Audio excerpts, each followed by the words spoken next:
Good afternoon, sir. Tell us who you are.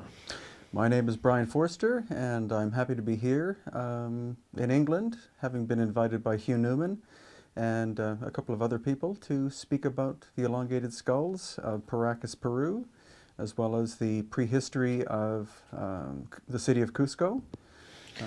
Well, let's begin where, of course, you and I spent some time together in Peru, where I've learned probably more in a couple of short weeks than I did an entire lifetime up to that point. So thank you so much for that. Let's talk about the Inca, which have fascinated me again since boyhood, really, and beyond, pre-Inca. I'm thinking particularly in terms of the gigantic megalithic structures of Sacsayhuaman, Tiwanaku, and indeed, throughout what is considered to be the Inca world. Talk to me a little bit about your involvement with that. Well, basically, my first trip to Cusco about 5 years ago, I had a professional guide, and he told me that everything in Cusco, the Sacred Valley and surrounding area, was all built by the Inca out of stone.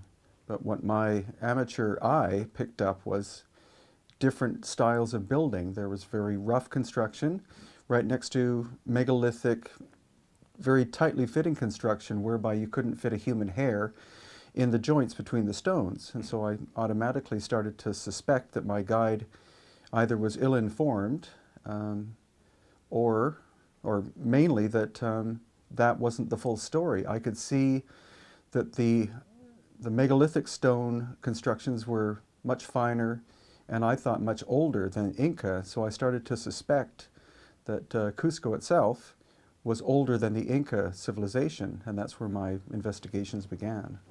Now, the indigenous peoples are rightly and understandably suspicious of white Europeans and white gringos. But having spent a lot of time there yourself now, you're getting to the point where perhaps you're being allowed to hear and see some more of the folk lore, the folk knowledge that perhaps lends to these suspicions you've had to get a bit of weight behind that. Well, yeah, basically with every succeeding trip to Cusco, I would try to find another guide, because I felt I'd learned enough from the ones that I'd had, and more I began to find those that had the indigenous knowledge. And they were the ones who confirmed my suspicions and frankly stated that Cusco was at least 5,000 years old, if not older. The Inca have only been there since about the year 1200 AD. And so it was the indigenous knowledge starting to be backed up by scientific investigations that has made me conclusively know that Cusco is much older than the Inca civilization. And when we talk about the Inca, again, my understanding of it, stemming from childhood, is that we're talking about a large, widespread tribal culture. But it's much more than that, isn't it? It's a confederation of tribes, perhaps is a better way of putting it. A confederation of people brought under the umbrella of a benign dictatorship, perhaps, might be a good way of viewing it. Basically, what we know is that the Inca arrived in the Cusco area about 1200 AD, maybe 1100 AD, from the Lake Titicaca area, and that's where we find other megalithic structures like Tiwanaku and other sites around Lake Titicaca. And they immediately became the dominant people in the Cusco area, not through force, but through the fact that they had superior knowledge of architecture, agriculture, metallurgy, etc. So it seemed like the so-called primitive people of the area readily accepted the Inca as not their rulers, but as their guiding force. And that is how the Inca were able to develop their civilization.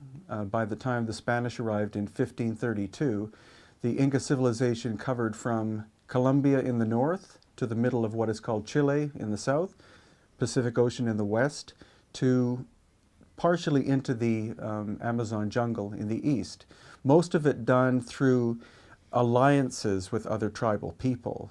When force was required, it was done. But the Inca would usually invite the adjoining civilization or culture to join in with them in this confederation. But after 4 attempts, if these people didn't accept, then the Inca would conquer them. And as soon as at that point, opposing people dropped their weapons, the Inca would immediately stop any aggression and then send in their equivalent of the U.S. Army Corps of Engineers, or their equivalent, to improve the infrastructure, the roads, agriculture, water systems, etc. Because a happy people are productive. The Inca were very clever at taxation. So the more productive the people were, the more products that the Inca received. And you could almost go so far as to say, I've read your book, fascinating. You could almost go so far as to say that it was an early model of socialism in its truest form. Oh yeah, exactly. It was a reciprocal arrangement. Everyone benefited. Yeah. And consequently, there was little, if any, rebellion. Very little. There was one instance, one major instance of one tribal people that rebelled. But in general, most people were happy, or much happier, to be part of the Inca civilization than independent at that point. So why do you believe that the Spanish managed, with so few men in such a short space of time, to wreak such damage to the Inca civilization?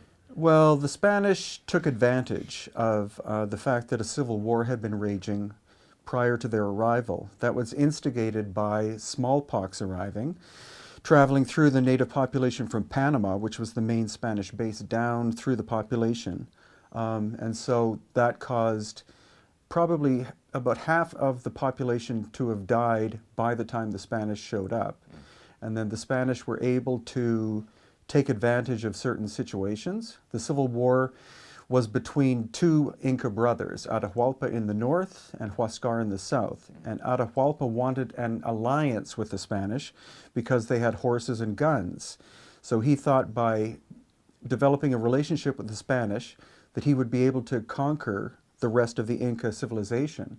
Unfortunately, the Spanish had other ideas. They were solely there for gold. Well, that's certainly the official version, but there is also, I believe, the possibility that they were sent there very specifically to make sure any sacred nature knowledge never got any further.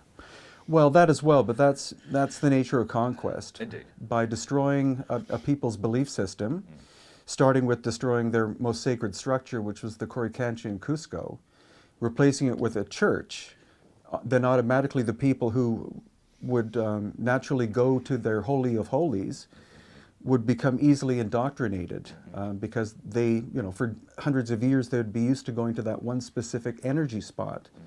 And now it was a church. What they also did is that the Inca had a system called the Quipu, which were knotted cords, and that's where everything was recorded. Things like agricultural production, etc., was documented through these knotted cords, but also language was encoded. So the Spanish would collect those as rapidly as possible and burn them, and by doing that, destroy any written form of knowledge. And those were the two principal ways that they were able to wipe out. And of course, persecution by introducing the concept of hell and eternal damnation if you didn't follow the rules of this new belief system called Christianity. I was very taken with your analysis of the way in which that the Inca essentially had three rules for conduct, which is be truthful, be honest, and be magnanimous. And the Spanish came along and turned that around. So do not tell lies. And they turned essentially a positive into a negative. Exactly. And that's kind of the overarching impression you get of I suppose, the Catholic Inquisition, which was to threaten punishment if you don't obey, rather than just saying, look, let's all get along. Be kind to each other, and everything's going to be fine. So. Well, exactly, and included in that would be this the symbol of the serpent. The serpent to the Inca represented the subconscious and also wisdom, possibly eternal wisdom. But because of the Bible, it was turned into the evil thing that influenced people and steered them off in the wrong direction. And so the serpent symbol was destroyed wherever it was found. Luckily, it still does exist in many of the walls in Cusco. And the The Inca belief system was never totally destroyed. Like with any indigenous culture, the knowledge went underground, and so it still exists to this day. What I'm trying to do is find the wisdom keepers that still exist and want to share that knowledge with the world, so that people who visit from other parts of the world to Cusco can learn the true traditions, not a story written by Western scholars tainted with Spanish, Catholic, Western influence. A noble aim. I wish you every success with it. Have you discovered in your investigations any actual written records or hints that there may still be written records anywhere?